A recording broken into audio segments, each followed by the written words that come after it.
नमस्कार मित्रांनो, आज आपण ऐकणार आहोत श्रावण महिन्यातील एक आगळी वेगळी पण अंतर्मुख करणारी सोमवारची फसकीची कहाणी. सुरू करूया. आटपाट नगर होतं. तिथं एक गरीब सवाष्णी बाई राहत होती.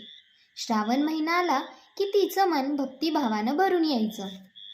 दर सोमवारी ती पहाटे उठायची, स्नान करून साडी नेसून मनोभावे शंकराची पूजा करायची.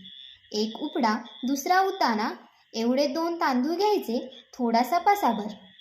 मग महादेवाच्या देवळात जाऊन अगदी भावपूर्णतेने प्रार्थना करायची. जय महादेवा, घे फसकी दे लक्ष्मी, हे म्हणत तांदूळ महादेवाच्या मस्तकी अर्पण करायची.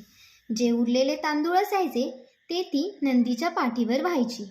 मग शांतपणे घरी परतायची. असं तिनं चक्क 4ही सोमवार केलं. शंकर तिला प्रसन्न झाला. हळूहळू तिच्या आयुष्यात लक्ष्मीचा वास झाला. दिवसेंदिवस ती श्रीमंत झाली, सुखी झाली, पण तरीही तिचं मन नम्र आणि भक्तिमय राहिलं. श्रावण संपताना तिनं व्रताचं उद्यापन केलं. देवी अन्नपूर्णेला गजनीची चोळी पाठवली. काशी विश्वेश्वराला 1 रुपया अर्पण केला. सर्व नियम पाळून व्रताची समाप्ती केली. त्यावेळेस शंकराने तिला एक निरोप पाठवला. तुला अजून नंदीच्या सेवेचं फळ मिळालेलं नाही आणि माझ्या सेवेचं देणंही बाकीच आहे. हे ऐकून तिला आपली सीमित पूजा आठवली. ती फक्त फसकी देत होती, खरे प्रेम देत नव्हती.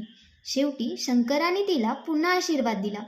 तुझं देणं मोठं नव्हतं, पण भाव शुद्ध होता, म्हणून मी तुला अपार देणं देत आहे. आणि अशा प्रकारे तिच्या आयुष्यात खरं समाधान आणि कृपा उतरली.